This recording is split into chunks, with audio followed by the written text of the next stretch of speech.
so it's 11:15, and it's my pleasure to introduce to you Howard Monteith from Edgenuity. And Edgenuity will tell you a little bit about the services they offer and introduce our next speakers. Howard, the floor is yours. Thank you so much, Dr. Perigin. And good morning, Coalition. This has been an extremely educational morning, and thanks for allowing us to be a part of it. My name is Howard Monteith, and I'm the Virginia Account Executive for Edgenuity. We've been partnering with Virginia divisions now for over 15 years, partnering with over 40 school divisions, including many of you. I see a lot of familiar faces and names on here today. We're well known for our digital curriculum. It's used mainly for credit recovery, blended learning, and then this year as well, we've released an elementary and middle school math and reading intervention specifically targeting learning loss, which the timing couldn't have been better. However, this year, the biggest news that we would like to share is that so far, we've been selected by approximately 25 school divisions as their provider for a full-time virtual school using our SOL-aligned curriculum and our Virginia Teachers of Record. So we know you've got some great options on that front for full-time virtual academies, but if you are looking to partner with someone, we encourage you to take some time and chat with us and see maybe how we do things a little bit differently. So this morning's session on impact of school design and student learning is going to be led by Dr. Pete Gretz. Dr. Gretz has been a Virginia educator for 30 years, having served 5 different small and rural communities as a teacher, principal, division leader, and superintendent. He is currently transitioning from Middlesex, where he's been superintendent for the past 5 years, to Fluvanna, where he will become superintendent in July. His passion for the design and physical layout of learning spaces has developed from his involvement as a board member with the Virginia chapter of the Association for Learning Environment. And again, thank you so much for allowing us to be a part here this morning. Well, thanks very much, Howard and Keith. And I'm really delighted to be here with you all and to talk about something I am very passionate about. I'm also really happy to be joined by another former board member of the Association for Learning Environments and a leader with Mosley Architects, Stephen Halsley. Stephen, can you wave at everybody? There's Stephen. So Steve, I've had the opportunity to work with him on that group, as well as to work with he and his team members on some individual projects. And I've learned just a great deal from him. And I'm glad that you will have the opportunity to hear from him as well. So I'm going to share my screen, and Stephen and I will address this topic.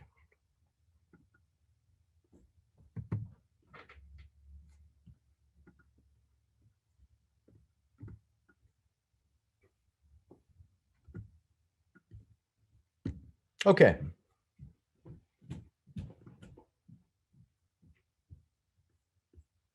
There we go. So when we think about the impact of the design of the classroom, or you could think of it design of the school, the physical built environment, what impact that has on learning. It reminds me of, there's a couple of different activities that I think are interesting to think about. I'll just invite you to think about this. If I was to give you a blank piece of paper, and Stephen and other architects probably do this very thing when they're beginning to work with teams that are thinking about renovations or construction, but give you a blank piece of paper and you think about a classroom that would typically be maybe 30 by 30, and think about the things that you need to do in that classroom. If you're a classroom teacher, if you're a principal or a superintendent leading instruction in a division, the things that have to happen in the classroom, how would you design it? If you could just think about the way the room was laid out, what kind of furniture was in there, what kinds of activities are going on there, how would you design it? And most of us, when we inherit classrooms as teachers, don't go through that process. We don't really think about that. We just inherit a room that is set up the way it is, and it's always been set up that way. You know, I think the panel at the beginning of this event, they said some really profound things that are, I think, will echo in what we talk about today. The fact that schools a lot of times are doing things that they've done for 100 years really haven't changed just simply because they're doing them. This is one of them. If you think about the way someone would go through the process of designing a movie theater. Somebody purchased a building and wanted to put a movie theater in that building. They very specifically go through the process of thinking about what's going to happen in that theater and how to best position the seating and the screen to make watching a movie not just easy, but to make it make sense in that space. Why is it that our work in schools is not as important at that we don't go through the same kind of process? So Stephen and I want to talk a little bit about what kind of impact the physical built environment can have. There's some empirical evidence, again, as was mentioned this morning by one of the senators. There's some empirical evidence that it does have an impact on learning and even on standardized test scores for those that of you that is really important. And what kind of learning we're talking about. We'll take a few minutes to talk about that. Stephen, as just a way of introduction, anything you wanted to jump in on? No, I appreciate being asked to be involved in this. We work with a number of small and rural localities and trying to address some of their infrastructure needs and working with them and trying to improve the built environment. As Pete mentioned, sometimes it's hard to actually find statistics that demonstrate and prove what I think we all know and understand is the impact of the built environment and in teaching and learning and having meaningful learning. And again, I'm grateful to be involved today and looking forward to sharing some thoughts. Yeah, good. Okay, so just before I'm not going to spend a whole lot of time on this, but because I think most of us who are attending, superintendents and school leaders, you're already well familiar with this. But I think it's important if we're going to address the topic of how a classroom space or a school physical space impacts learning, let's make sure we know what we're talking about. What is learning? Let's get on the same page with that. Right now, of course, this has been a topic of interest to many people long before the pandemic, how the physical built environment can impact student outcomes. But now during the pandemic, we're thinking so much about this whole idea of unfinished learning or learning loss, depending on where you read about that, and equity gaps that exist in learning. So there's all different ways, and all of those I think are appropriate in the context of today. How does the physical environment address unfinished learning, or how does it help school leaders address incomplete learning, unfinished learning, and even equity gaps? So let's real quickly just take a walk through this. And in Virginia, as you know, a few years back, Virginia really rolled up its sleeves to try to reimagine what the educational experience would be and what the outcome would be for Virginia graduates. It's now represented in this initiative called Virginia is for Learners. And there are several pillars that are really well outlined on that website, if you haven't seen that. But I'm specifically for today, just to put this in the context of what we're talking about, looking at this idea of future-ready learning, that Virginia is really proposing that in all classrooms, these tenets of future-ready learning are in place. So there's a focus on intervening early. We've talked about that already. Early intervention in learning with young children. The whole idea of deeper learning. So there is an emphasis on content still, but it's not so much. For years we've been thinking about how to get kids to memorize stuff that they regurgitate on a standardized test. But now it's the notion of that same content, mastering the content, but learning how to apply it, and to apply it specifically in real world situations that they may run into in the future, which is a nice segue to preparing for what's next. Preparing students, giving students the opportunity to be exposed to different careers, to do career-based and community-based and work-based learning. The whole notion of the 5 C's, everybody's been talking about the 5 C's, that there is a new set of critical skills that show up, especially in the profile of a Virginia graduate, that we're really trying to make central in learning. So when we talk about what kind of learning we're looking for and how the classroom environment impacts it, the 5 C's are at the heart of that, and this new set of skills.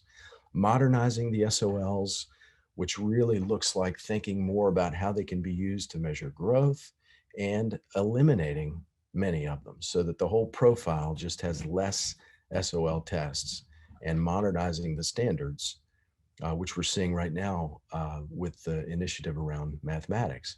And then addressing gaps that exist, as we said, making sure that all Virginia students have equitable opportunities in their education and in their learning. So that's this whole idea of future-ready learning. And again, the 5 C's are really prominent in this profile of Virginia graduate. You can see the content knowledge is still there at the top, although it's in the context of applying content knowledge. And then we've got workplace skills, this new set of skills, the 5 C's, exploring careers and being exposed to different avenues that lead to different careers, and being able to align all that content knowledge and those workplace skills to your passions and interests related to future careers. And then students seeing themselves and just considering their role as members of a larger community, an immediate community and a more global community, and citizenship and character development. So that's all this new profile that we're thinking about. If you look at the way this is described on the department's website, you can see just those bulleted lists. So this is what the Board of Education has determined a life-ready graduate would be able to achieve and apply academic knowledge, demonstrate skills and qualities, build connections, value interactions. Value is a disposition. So if you notice, all these things are action verbs. It's things that students are doing, and in learning, we're having them do these things. So they need to be able to demonstrate, to achieve and apply, and dispositions and attitudes. So they build connections and value interactions, aligning knowledge. I just want to point out that learning has, at least the way it's defined in our state, is a very active process where kids are doing things. Citizenship, thinking creatively, working together, communicating, and solving problems together. This is what we've been doing for the past few years, if not earlier, to make this a prominent part of what's happening in every classroom, and to really shift our paradigm towards teaching and learning towards this. These skills were never being measured before. And if anything, they were kind of marginalized by the process that we had in place for the past 20 years. So making this the forefront of what we're doing. And here's the interesting thing. I guess I'll ask you, when we go back to, if you think about what you're going to do in your classroom, how would you, well, this is what we're doing in our classroom. So just look at these 5 skills and imagine yourself a 21-year-old teacher right out of college. You're introduced to your school, your principal shows you to your room, you walk into the room, and you know that these are the things you need kids to be doing every day. How would you design a space where kids do this every day? I would suggest to you, I'm not saying it can't be done in a traditional classroom. That's not what I'm saying. I am saying that I think that the traditional classroom, when it was designed, and to the senator's point a while ago, it was designed over 100 years ago and largely hasn't been challenged. These were not the skills that schools were trying to foster in students. In fact, I think most classrooms, you might agree, were set up to make most of these skills virtually impossible, to make it hard for kids to communicate with each other and to solve problems together. That's an aside. We'll come back to that.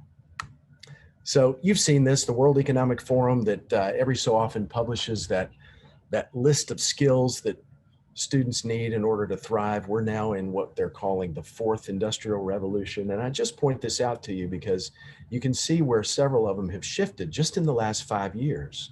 Creativity jumps up to one of the top 3 skills. So as we're designing learning experiences, these are the things that we know. And the 5 C's really they integrate these things. So not just in Virginia, this is a much more global perspective towards what students need to be learning and how learning experiences need to be created to make this possible. So again, this is all in the context of how do the 4 walls have any impact on these skills being learned? Pete, if I could add there as well, even though some of the skills, the purpose of highlighting those skills shows that there were 8 of those skills or content areas that transposed from 2015 to 2020. As Pete mentioned, the order changed. And I think what that informs us when we're looking at space is that a key component of what happens inside the 4 walls is versatility and flexibility. Because as these skills continue to progress, and in another 5 years, we may see other skills that make the top 10 list or reordering of those skills of some of the same skills. I think that reinforces the fact that we really need a built environment that is flexible, that has a variety of spaces, of different sizes of spaces that support these skills, and also spaces that could be transformed throughout the day to support the instructional activities that are developing these skills. Yeah, that's a great point, Stephen. Absolutely. So the other thing that we've seen become really central in Virginia's model of both accountability, but also in this whole profile, is schools considering student engagement. And schools have been figuring out how to make it a prominent feature of the work that's happening, but also figuring out how to measure it. Right now, the state is measuring it using attendance. We in schools oftentimes are figuring out how to measure these specific characteristics, because this is what's entailed in a student's level of engagement, their disposition towards the work they're doing, their anxiety level, their emotional involvement in learning, their confidence in their ability to do it, their integrity and their sense of right and wrong and what they bring to the process and their mood. These are all things that as educators, we have to be focusing on right now. And it's a totally new ball game from what it was decades ago. To consider this, to try to foster these things and monitor these things, how do you measure these? How do we set up a space where a teacher can even see that? And again, I'd go back to maybe the way classrooms were traditionally set up. I'm not sure that they were set up to enable teachers to determine these kinds of things. So in looking briefly at what kind of learning is going on, it begs the question then, we have different things that we're trying to do, different skills that we're trying to foster. We have different ways of measuring those things. And so schools are also tackling these. When we think about the physical environment, how do physical environments enable the kind of assessments that have to be going on right now that are different? And I'm not going to read this to you, but if you look through these, maybe the difference between a traditional task and an authentic task. Authentic meaning students are actually doing things in real life rather than contrived hypothetical scenarios. They're using real life circumstances to do something, going back to the profile and the way the Board of Education described that. They're actually doing something in almost every case. And so how does a physical environment address a teacher's need to have students do these tasks, to apply the learning in a way that's real life, where students can demonstrate their sense of engagement, their disposition, their emotional involvement, their confidence level in a student-structured way. A student-structured classroom is not necessarily going to be set up with all the rows pointing towards the teacher. That by very nature is a teacher-centric structure. And I'm not saying it's a bad one. I'm simply saying in order to enable this kind of authentic performance task, it demands a different kind of physical environment. Performance assessments in general, if you look through here, they involve, so again, the 5 C's, they involve a lot of collaboration, a lot of group work, a lot of critical thinking and problem solving and negotiating conflict among students. And I think it's a different physical environment that that's needed for that. I don't want to belabor this point because I want to make sure we have time. I love this model. I'll credit John Hendren for this, but if you look on the left, this is where we actually think about lesson planning and learning that happens on a daily basis. On the left, more traditionally, we'd start with what's going to be on the test. And phase 2 is once we know what's going to be on the test, kids get that content somehow. They read it, they watch it. We might get really crazy and ask them to do a web search to get that knowledge, but somehow they're getting the content, they're going to spit it back out on a test so we know how much of it stuck. Whereas now, and let me move this so you can see. Can I even do that? Yes. Now we're thinking first about what are the core standards that we're looking at? What kinds of standards, standards of learning? What are the skills that we need to be fostering with kids? What kind of a product, whether it's a thing that they make or something they do? What kind of a performance, a presentation? What kind of a product is going to demonstrate their understanding, their ability to apply? That's what we're starting with. And so phase two is not kids soaking up content so much as they're making something, they're doing something. And then the assessment happens when you see the application of that content and skills in place. And again, maybe the point here is what kind of physical environment do we need to make that happen?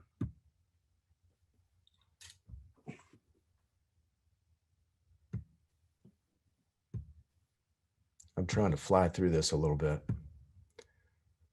So here's the space, right? When this was designed, what kind of learning or skills were we trying to go after? I'm not trying to demean classrooms that are set up this way. I'm simply advocating that we go through a process of asking first, before we just assume it has to look like this, let's think about what skills, and maybe even broaden the view to what does the physical environment have to do?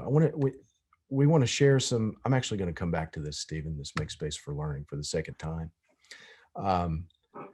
We want to share some of the evidence that there is out there to support the impact that the environment has. This is some construction that happened, I believe, in New Kent. Stephen, you want to share a little bit about this? Yep, actually, this is I'm sorry, Huguenot. Yeah. Huguenot High School in the city of Richmond. So as Pete mentioned, it's sometimes difficult to really objectively obtain information that shows the profound impact the built environment has on student performance. Again, I think we all understand it. We all intuitively know it does. And as we continue to progress toward differentiated learning and individualized learning plans and project-based learning, the assessment of those skills is going to become a little more subjective. Because we really don't have a testing model to determine a student success in terms of a project. Is it based on effort? Is it the outcome? Is it an assessment of the skills? So those are becoming a little more subjective in terms of assessment. But absent any sort of subjective criteria on the performance of students and the built environment, we only can default back to kind of known testing paradigms, such as the standards of learning. So in this particular case, we saw a pretty profound impact on the built environment and the success of high school students at Huguenot High School. Huguenot High School was the first new high school the city of Richmond built in almost 50 years. It replaced the last high school they built, Huguenot, back in the late 60s. It was a multi-level high school, extremely difficult to supervise, struggled with natural light, struggled with spaces to really activate students and their minds. And the entire high school experience was really rethought back in the mid 2010s with what this high school was going to try to accomplish, the types of spaces it was going to provide to support that learning. So you see here just a series of images, two academic wings in the upper left that are anchored by the media center there in the middle, and a series of activated outdoor spaces there on the right.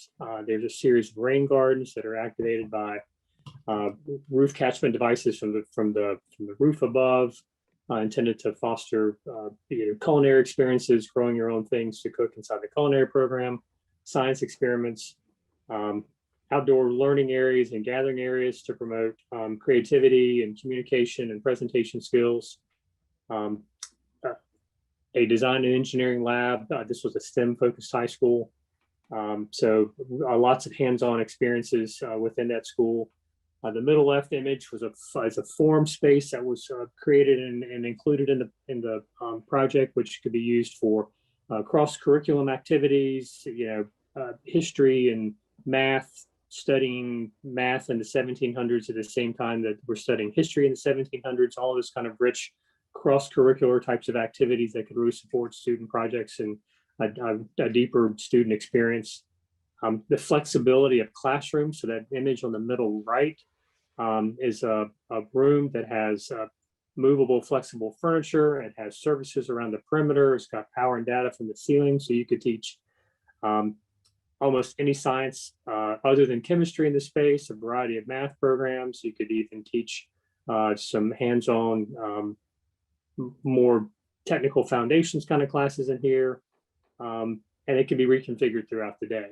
So looking at the test scores, we saw a profound impact. If you want to bring the next kind of evidence up, we tracked the SOL scores, and you can see in some key subjects here: writing, geography, math, 2 levels of algebra, earth science, and world history. The year before the school opened, you can see those test scores, the SOL test scores there in that middle column. And then the year after it opened, which was the first full year. So this school had a soft opening. It opened actually in January of 15. So we captured the 2014 scores, and in the first full year the school is in operation, you can see there the profound improvement in all of these subject matters, particularly in math and world history, especially world history 1 and geography. So again, absent any other sort of measuring device, we then default back to the SOLs and kind of the standards that are happening within the Commonwealth in terms of ascertaining student achievement. And it became obvious to us that certainly in this project, and I guess, I think we all intuitively know the built environment, and in built environments that are rich in diverse spaces and flexible spaces can really improve student performance, and also improve teacher engagement, because then they have the opportunity to flex spaces throughout the day to support the curriculum that they're trying to impart on students. So for us, I guess intuitively we determined and can really see a big impact on the built environment on student performance just by this one project alone. Thank you, Stephen. And so I want to share real quickly some evidence from a research project that was done several years ago in the UK. And I'm not going to get into the weeds of this, but if you want to search clever classrooms, I was actually just coming out of my role in 20 years on the instructional side of the house, moving to operations, when I encountered this research, and I was kind of blown away by it. I just want to share a little bit with you, and then I'll make a point. We're actually, Stephen, time is flying here. It is. So the purpose of this was to explore if there's any evidence for demonstrable impacts of the school building design on the learning rates for children in primary schools. You can see they used 153 classrooms, 27 schools, 3,700 students, different geographical areas. They use these 3 different methods to take in the information that you're going to see in this theoretical model. And so as they built the theoretical model, there's these 3 buckets, if you will, of these dimensions of characteristics of the built environment. Now, oftentimes when I'm presenting this, it's to teachers, and they don't have any control over a lot of this. They have control over the flexibility and the ownership and the individualization, and to some degree, maybe the stimulation. In this case, we're considering the potential for the federal funding to be used to actually give schools now the ability to branch off into the other side. But just keep in mind these right here. And I think, Stephen, did you want to mention something about these? Yeah, we try to include in schools where appropriate, built characteristics from these 3 buckets. So before Pete gets into some more of the impacts from that study, we wanted to include just a visual image. This is Quinton Elementary School that will open up in 2022 down in New Kent Elementary School number 3. And this is an open collaborative space attached to more of an open STEM space in the back behind those glass partitions you can see in the center of the image. And we wanted to show this image because we believe it's a good visual to represent those three buckets in terms of naturalness, light, links to nature and air and quality, a connection to the outside. There's a mix of complexity and color within the space, and with the light fixtures that are included, the material palette that's included. And then in terms of individualization, there's mobile technology, there's furniture that can be moved. So you can establish connections between groups of students. You can establish that important connection between the teacher and the instructional staff with students, and really having that space and a furniture mix that can support that individualization is important. So we thought this was a good graphic representation of some of the evidence that came out of that study. It is indeed. And let me tell you why this is important. Finally, if you're hanging in there, I know it's almost lunchtime, but give us just a few more minutes. This looks very convoluted, I know, but the point of me including this is to tell you that this research, which was fairly extensive, albeit I know at the elementary level, but it's to show that these variables, and this research normalized those variables. So the non-built environment factors of which teacher they have and what kind of disposition they're bringing and their ability level and their socioeconomic status, their gender, all those things, that these three buckets right here had 10 different variables, if you will. And it's showing how those, when all these other things are normalized, how did this impact this student's outcome? That's what this is. And this was the result.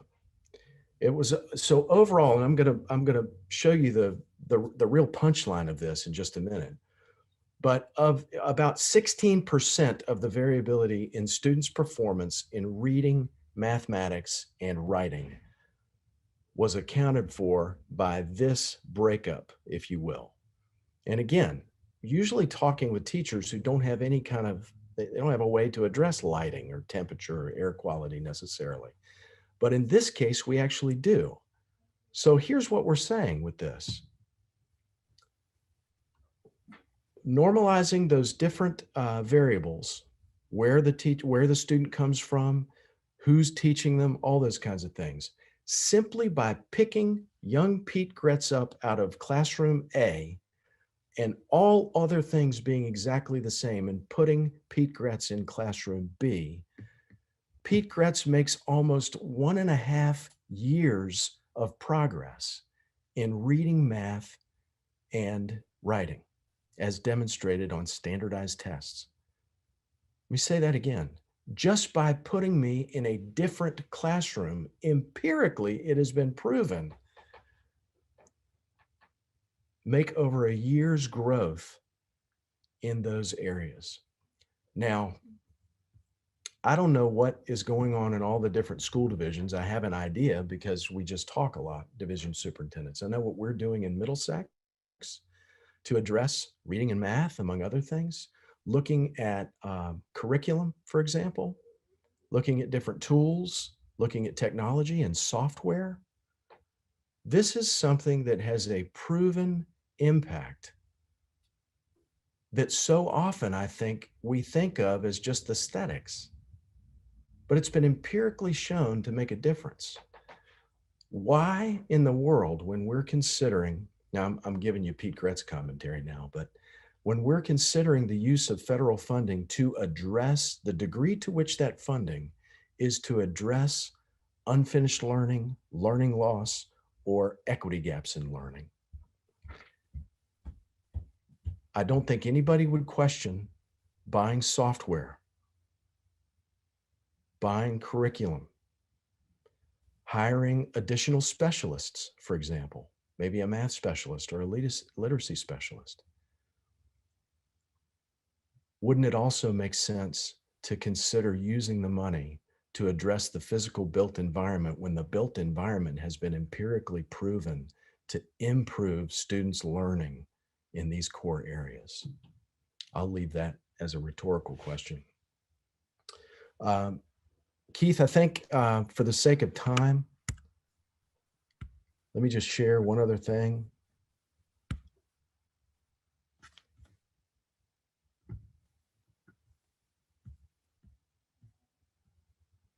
So this is one of the Make Space for Learning. I would just submit to you, if you want some very practical tools on how these kinds of spaces that really we should try to put in each classroom.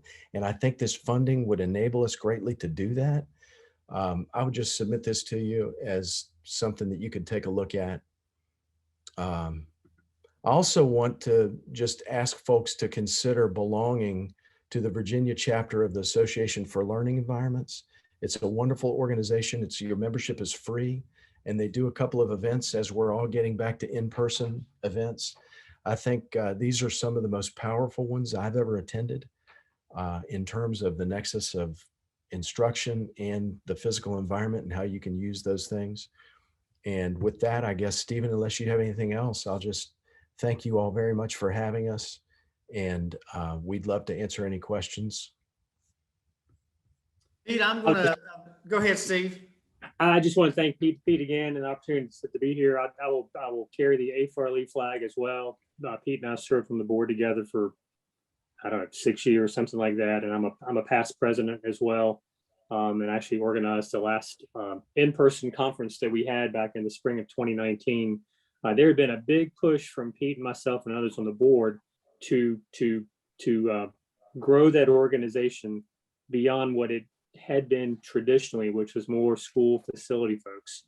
And as we have seen over the past 10 years, and obviously mine and Pete's passion about the built environment and how we know it improves student performance, we have been making a big push over the last 2 or 3 years to get educators involved in A4LE. So again, I'll carry the flag like Pete is.